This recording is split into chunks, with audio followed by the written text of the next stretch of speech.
We got Patrick CC. We're talking about the D'Amelio experiment. Apparently it failed, and they won't go away now.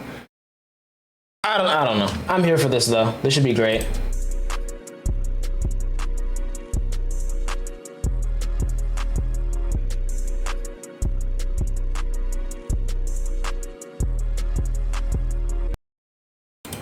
It's funny, I literally, since I'm working on the spreadsheet, I just saved Dixie's album in there because I still haven't listened to it, literally. There's probably one thing that comes I just forgot about it. when you hear the name Charli D'Amelio, and that's TikTok. Yes. In March of 2020, she became the #1 most followed TikToker in the world, and for most of you, that's all she will ever be. Low-key. Her and her family have tried just about every career imaginable since their meteoric rise to... Bro, I literally just saw a video of her like working at Walmart. I was like, come on now, bro. Fame. Yet they are still known as being famous for nothing. Today we are going to look at the incredible story of the Kardashian influence. A normal American family who was launched into fame for no reason, and how they are destroying their family trying to entertain an audience that does not care about them. Real.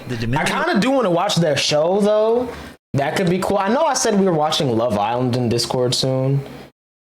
But this could also be like another thing we watch. Lived a comfortable existence in a traditional New England suburb. Their parents were already rich before the fame, as the sisters attended the King's School in Stamford, Connecticut, which cost $50,000 per year to attend high school. Charli describes her life before TikTok as normal. I would go to school, go to dance, do my homework, and go to bed. It was pretty much like every other teenager's life. Charli downloaded TikTok like anyone else to distract their mind from the mundaneness of everyday life. She uploaded her first video in March of 2019, which was her and a friend lip-syncing to a random soundbite. She didn't expect anyone but her friends to watch her videos, considering she had a deep passion for dance, competing as a competitive dancer since she was a toddler. TikTok was the obvious outlet to post fun dance. How was she not on Dance Moms?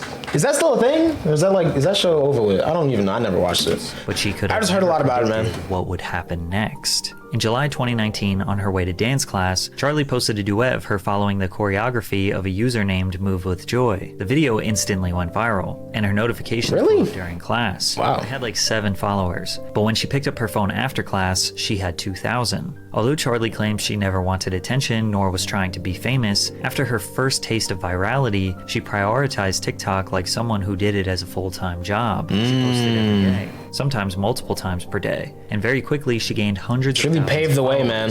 Although she was a skilled dancer, it's not like she was doing Jabberwocky's level moves that would impress you. In fact, you wouldn't be able to tell that she was a skilled dancer from the mediocre moves. That's actually news to me, bro. She posted on the app. That's crazy. Why was she so popular? Well, even she didn't know. I wish I could give everyone an explanation as to what happened, but I have no idea. I'm just doing what I do every day and posting it, I guess. It's very insane to me, as it is for everyone else watching. At the time, the app was dominated by young users. TikTok classified more than a third, roughly 16.6 million, of its 49 million daily users in the United States as being 14 years old or younger. That's crazy. She was 15 years old at the time, making her appealing to the age group of the most active users. Since it was working, she just kept posting, kept trying to grow and see what happens. But her being popular became somewhat of a joke. The Charli D'Amelio challenge was a huge trend where people would overreact to her. Bro, this era of TikTok was great. Incredibly average TikToks. I can't lie. In a never-ending ironic loop, people were going viral reacting to her videos, which made her even more viral, which led to even more people asking, why is she famous? Making fun of her became an easy way to gain millions of views, but some things she did were genuinely cringe, like her very first YouTube video intro. Hey guys, it's Charli and I'm super excited to be sharing. Oh my god. I remember this, bruh. Yikes. First ever YouTube video on my... What a time, bro. As you can imagine, this became a huge meme. Hey guys, it's Charli and I'm super excited to be sharing with you my first ever YouTube video on my YouTube. I haven't seen it in such good quality in years. My name's Jay. My dad left me. Bro. Not many people were making money on this app at the time, but in 2019, being a full-time social media personality was a realistic career path, so she definitely had that in the back of her mind and kept pushing. Then one dance defined the rest of Charli's career. Renegade. In October 2019, she performed a dance called the Renegade, which was a popular trend coinciding with the camp song. I was literally just talking about this. Oh my god, speaking of, I gotta put something up real quick. Let me pause the record. And like I said on Friday, this right here was the start of the end. Called Lottery. The simplistic moves made every teenager on the internet want to give it a try. She was already popular, but this exploded her to over 5 million followers on TikTok. Lottery became the first sound on the platform to reach 20 million videos. If you were unfamiliar with the app, you would think this was the only TikTok dance. Multiple videos low-key doing this one dance. It is now 4 years later, and some people still only know her as the TikTok girl who does this dance. By the end of 2019, she had 18 million followers. Her sister Dixie had a few million followers, and even her mother and father had TikTok accounts with hundreds of thousands of followers. The D'Amelio family was a full-blown business now, and it was time to capitalize on it. Charli got to step into Hollywood and voice act in the animated children's film Stardog and Turbo Cat. What? That's actually crazy. He signed to I've never heard of that. Agency in January of 2020 and began receiving massive business opportunities. Charli got to meet and collaborate with her idol, Jennifer Lopez. Wow. You guys, the family. Bro, I literally saw iShowSpeed meeting Ronaldo before I saw this. That's crazy. We have 4 tickets to the Super Bowl. Hotels, airfare, going to every single event. Yeah, W4. That's the thing, bro. A lot of people love to hate on Charli, but as someone who's on TikTok since day one, like, bro, like she just be existing, bro. I ain't gonna lie. Is that a good or bad thing? I mean, like, who cares? Literally, who cares? You'll spend time with J-Lo and meet J-Lo. He's a teenager on TikTok, bro. Like, people be acting like it's the end of the world that she has a career. She was also like, who cares, man? A Super Bowl commercial for Sabra hummus. What? Okay, boomer. Clearly, acting is not her strong suit. I do not remember that. The talent that Charli brought to the table was doing the Renegade dance. However, she was incorrectly credited with creating the dance, as TikTok users she didn't do that. The CEO of Renegade, which would ultimately lead to her first major controversy. Yep. But first, a word from our sponsor. I remember that. W-Ad. Who's giving you a to take advantage of without crediting. W-Ad, man. 2020, the New York Times published an article revealing the actual creator of the Renegade dance, suggesting that Charli and other creators emulated the routine without crediting the source. The Renegade was created by 14-year-old choreographer Jalaiah Harmon, who designed the dance in September 2019 and posted it to her Instagram, a month before Charli recreated it on TikTok. I was happy when I saw my dance all over, she said. This is low-key when people started to realize, like, what TikTok did. At this time, I feel like TikTok is so different now. I haven't seen anyone dancing on TikTok in years, but you know, this era was dark, bruh. The uproar was that Jalaiah was a young black girl who many felt was being overshadowed in a market filled with white teenage girls like Charli and newcomer Addison Rae, who stole her dance and profited immensely. Didn't she end up on Ellen? For the dance, then nobody can technically steal it. However, there are countless examples of influencers who gained a career from creating one dance and never figured out a way to make money from other people. Bro, whatever happened to Shiggy, bruh? This dude was so funny, bro, and he was going crazy with the dances. Like, what happened, bruh? Charli, through a publicist, said that she was so glad to know who created the dance. I know it's associated with me, she said, but I'm so happy to give Jalaiah credit. Shortly after the New York Times article was published, Charli posted I didn't even see this. Performing the dance alongside Jalaiah and Addison Rae. I thought she was like on Ellen before Ellen got canceled. Standard practice to put dance credit, or DC, then tag the creator in the caption. Even when Charli went on Jimmy Fallon to dance in front of millions, they DC'd everyone in the description below. Young Daddy Cack got their credit. Fortunately for Charli, this controversy went away quickly because the world got hit with the pandemic and had bigger problems to address. Yo, bro, I'm not gonna lie. I haven't been on TikTok in forever. Is the Black Lives Matter profile picture still up? I know when she changed it, she probably didn't imagine the jokes would have started. But I kid you not, like the same week. Oh, nah, she changed it. GG's. GG's, bro. GG's. I know everyone's like, if she changes it, bro, it's over for her.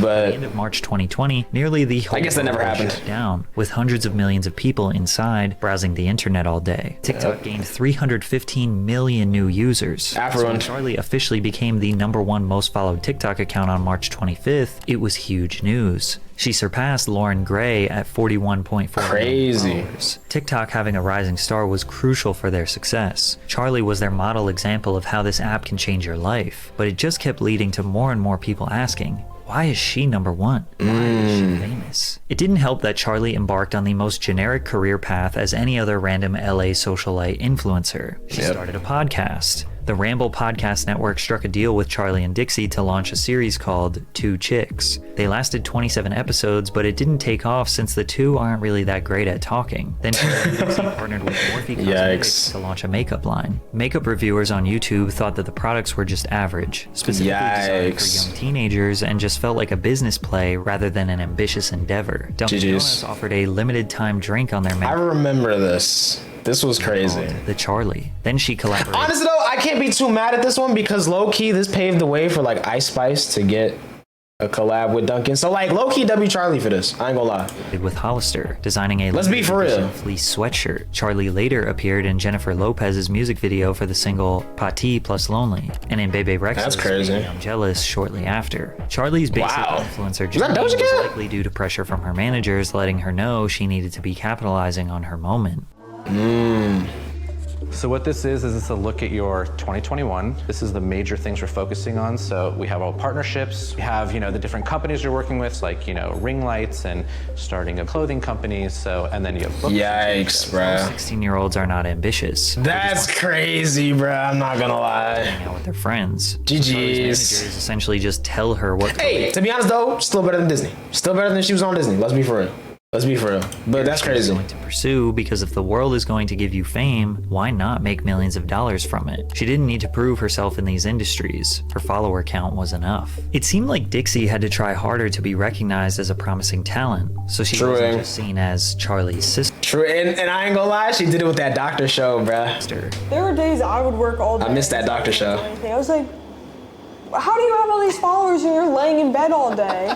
Dixie made her acting debut in the TV series Attaway General. This show is so bad, but it's so good. And I can't lie, Dixie carried. A low-budget like, Anatomy. Actually carried. With TikTok influencers who can't act, including the show is so mid, bro. Theater background. Instead of incorporating real-life scenarios to teach important values to children, Attaway General is filled with unrealistic scenarios where these teen volunteers find themselves assisting patients in critical conditions with severe medical injuries despite having no qualifications. They also casually walk around the hospital, in and out of patients' rooms, and randomly break into TikTok dances in the hallway. The show received terrible reviews, sitting at an abysmal 1 out of 10 on IMDb. Yeah, it was terrible. Series after one season to focus on her music career, but her music career didn't really go smoothly either. Be Happy was Dixie's debut single. Great song, man. Such as love to see it. Depression. As she was hyping up the release, nobody had heard her sing before. She was notoriously a bad dancer and now a bad actor, so nobody really knew what to expect. What they got was Dixie moping around her multi-million-dollar LA mansion asking everyone to let her be sad. It was your standard formulaic pop song with Rebecca Black Friday level singing. Despite the memes, it gained 100 million views on YouTube and charted in multiple countries. Go to track, bro.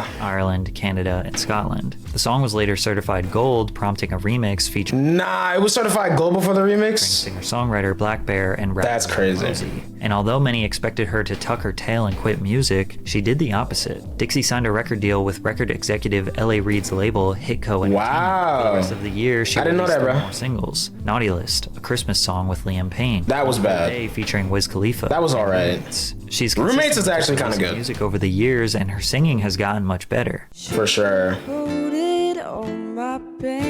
She been in the lab. Let us see it. That doctor show though, man. Unfortunately, what a time. Her first impression was so mediocre that closed-minded people probably don't want to give her music a second chance. Yeah. Teenagers want independence, tough, man. But they still rely on their parents a lot for their comfort and advice. But LA is a very tricky place and people get sucked in. But being around my parents and my family keeps me so grounded and... We still sleep home. We still, tell our parents if we're leaving. Yeah. Do you guys like that? Yeah. Keeps us, sane and normal. Charli and Dixie likely went into real. business with their family because, well, it'd be more comfortable to attack the crazy Hollywood lifestyle as a group. The D'Amelio family YouTube channel was launched, which would lay the foundation for their reality show. These videos only proved that they were just any other ordinary family. It also sparked their first major controversy together. In November 2020, Charli lost roughly 1 million followers after posting the first episode in a new series called Dinner with the D'Amelios. Okay. was intended to feature the family. How do you lose 1 million followers off a dinner video? A meal with a different surprise guest. In the first episode, the D'Amelios sat down with James Charles for a paella dinner prepared for them by private chef Aaron May. The dish, traditional to Spanish culture, contains snails. Dixie picks up the snail, repulsed by the idea of eating it, and the chef tries to convince her to try it. This is what happened. Yikes. See? It sometimes happens when... Yikes. So dramatic. Excuse yourself. Maury cameraman. Yikes, bruh. Do you have any dino nuggets? While Nah, Dino Nuggets is crazy. It's obviously very rude to gag and make a huge scene. Imagine how the chef felt seeing that. Nah, for real. Later in the video, Dixie picks her nose and eats the booger. Nah! Personal chef, and Charlie is asking for dino nuggets. The privilege this girl has. Yikes, bruh. To try and have an engaging conversation with James, the girls couldn't be less interested, picking and playing with their food. To cap it off, Charlie made a comment about her follower count that rubbed James the wrong way. Because imagine if I hit 100 mil a year after hitting mil. Was the 95 not enough for you? Yikes. Professional way ever. Alright guys, thank you so much for watching our YouTube video. Thank you so much for Okay, I'm just gonna do it. Thank you for watching the first ever and most likely the last ever episode of Dinner with the D'Amelios. Kind of sad. Yikes. Holding the girls for their manners. That's crazy. James is nice to the chef. Any adult watching this knows that teenagers acting impolite or goofy during a dinner is extremely common. It's under the circumstances that made it so bad. They have a celebrity chef, a celebrity guest, and are filming the entire experience to launch a brand new series for their own business. So you'd think these girls would be on their best behavior. The entirety of social media erupted, calling them... They were like 16 and 18, bro. It's not that surprising. Unusual. Honestly. Make these people famous. Some people timestamped every single moment of the video. Bro, I'm not gonna lie. I love these people in YouTube comments, bro.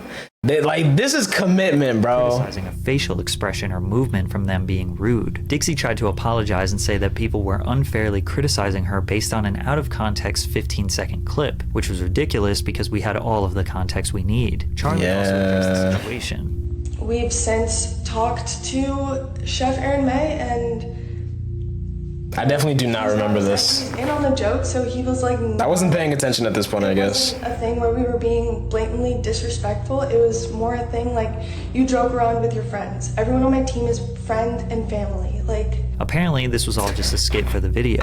Charlie addressed losing 1 million followers after her comment about wanting to hit 100 million followers in a year.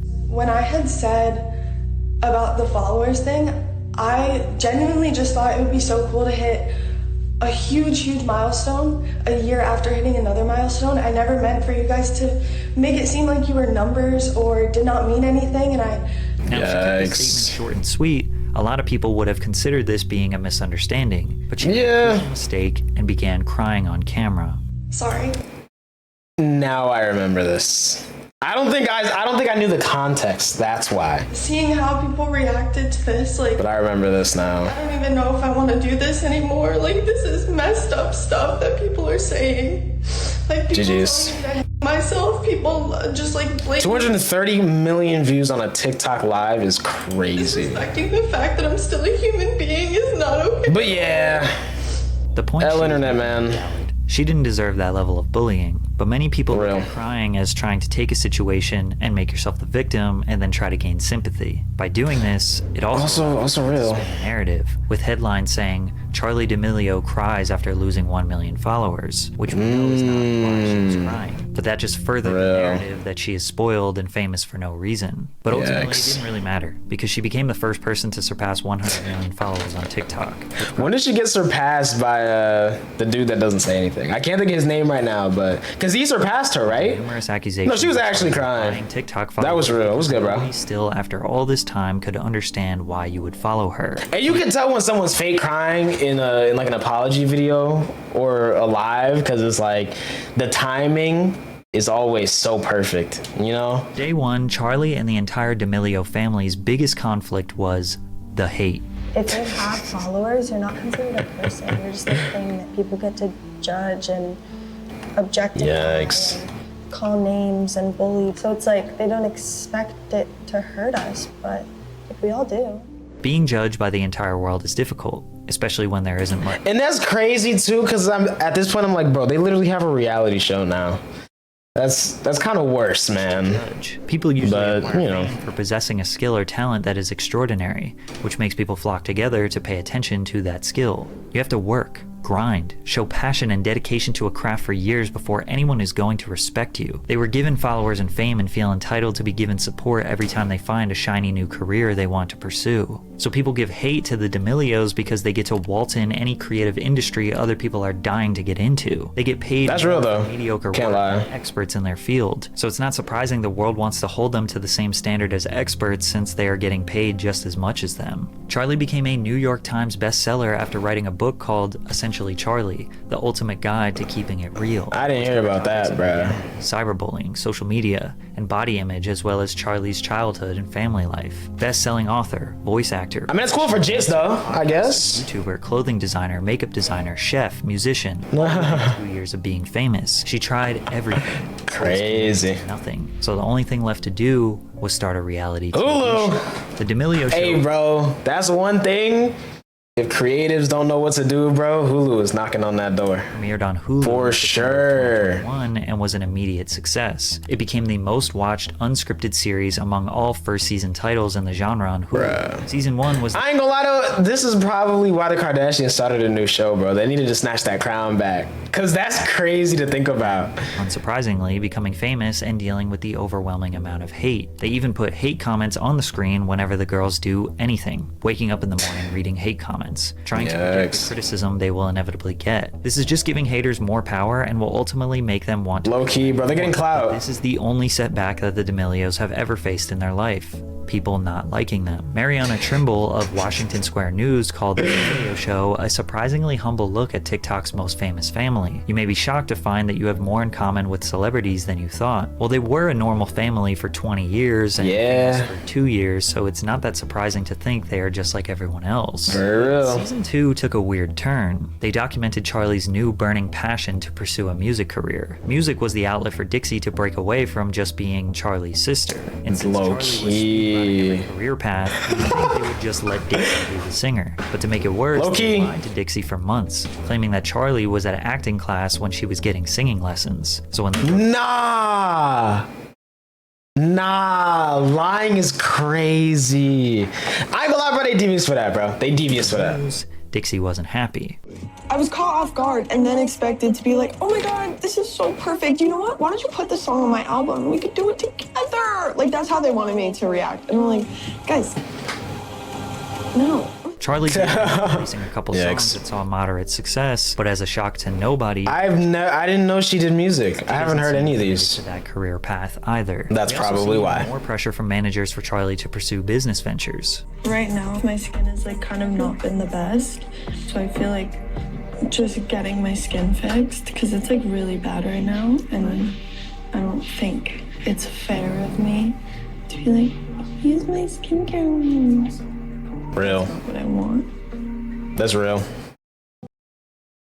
I feel like a fraud, and I don't. She seems pretty genuine, bro. I ain't gonna lie. She also appeared in Dancing with the Stars, which was the first time I heard about this. Venture made sense. And actually, Charli and her partner Mark Dallas won season 31. People were mad about this, like she didn't literally blow up as a TikTok dancer. Like it makes sense. Season 2 was how Dixie was in a toxic relationship with her boyfriend Noah. How many times have you guys quietly separated and gotten back together over the last year? However, season 3 gets even darker, starting with their father talking about this. Loki seems good, bro. Goals for this year, I would say what our goal is every year, to do no harm to our family. Then they go on to make an entire season about Dixie and Charli hating each other. Bro, they want to be Kim and Courtney so bad. Like, you act like you don't. I don't need you. Great. Yikes. You can find a ride home, you can walk home, you can pay find another rent. Do no harm, huh? Right? Yeah. Anyone else? I have Uber. Great. This was just what we Charli says it's even worse. Like, she doesn't Yikes, bro. really see how she could even like be the problem. Like the cameras see a mild version of it. Like no one actually sees how it is, like all the time. I am her human punching bag. Now, it is important to recognize this is reality TV, and who knows how much of it is scripted. Since their careers are very boring, the show producers probably cut them out, bro, to spiral into something bigger so they have a storyline. MTV producers purposely antagonized Ryan Sheckler on his show to get him to cry and lash out, which led to him developing an alcohol addiction. Mark and Heidi are not stepping in because if the sisters aren't fighting, the show is just them making mediocre music and complaining about hate comments. That being said, it does seem like Dixie has genuine disdain for Charli. This wouldn't be the first time Dixie plays the "I'm better than you because I'm older" card. I get it. For you, it must be really exciting because like I always came in first, and like now you finally have your time to shine. No, I think it's so cute that you riding on my coattails like really worked out for you. No, I mean like that was your whole life. I mean 2 years compared to 18, it's like really different. Yeah. And again, it's reality TV, Yikes, so we have to take this with a grain of salt, but kind of seems like this family is destroying itself. Low key, bro. The D'Amelios is drying up because they're just a normal, pretty non-problematic family, which for the sake of humanity... Yeah, I was about to say, bro, low key, one of them got to do something crazy, bro. That's the only way. That's the only way, bro. It's great, but for entertainment, it's stale. All of their controversies are nothing compared to most celebrities, which, again, that's a good thing. The Kardashians maintain their fame through calculated publicity stunts, drama, sex tapes, contractual relationships with men who are A-list celebrities, having children. Reality TV is a soulless industry. Nobody's life is interesting enough to be on display like this. So you either have to intentionally create conflict or your show gets canceled. We usually deal with celebrity nonsense because they offer something of value in return. Kanye continuously disappoints his fans, but he has created so much great music that they will block out I feel attacked. And praise his art. I feel attacked. Said about Shia LaBeouf or even Dan Bilzerian. Even though the D'Amelio controversies are small, like, bro, pretty unproblematic. This is crazy. People don't rush to her defense because she is known for TikTok dances and brand deals. Nobody's gonna be like, I'm gonna ignore the Charli controversy because she drinks Dunkin' Donuts coffee so well on her TikTok. It seems like this family is trying to force themselves to be something they are not, and it may be destroying them. Forbes reported Charli made $17 million in 2021, and their family company is worth $100 million. They have won the American dream. Literally, bro. Rich family got even richer. These days, Charli's comment section is flooded with people who say she fell off. Yikes. First, it was people are saying Charli D'Amelio fell off. I'm crying. Famous for no reason. Now it's not famous enough. Yikes, bro. Hate comments. Why let Hollywood destroy your family for their entertainment? At this point, bro, one of them needs a Drake feature. That's the only thing that would have like really keep them in the spotlight, bro. Because like I said, half of the stuff I didn't even hear about, bro. They kind of came and went to me. Aside from Dixie, because that doctor show was so good, you know. And by good, I mean entertaining. It was a bad show, but it was entertaining. You know, I don't know, man. Like I said, we might have to check out that reality show. Maybe not. I ain't gonna lie. If it's just like hate comments and music, like studio sessions, I know they're not getting a Cardi feature. So like, how good can the studio sessions be? But you know, like I said, bro, at least kind of early on, they seem genuine, bro. I don't know about now, but hate to see it, man.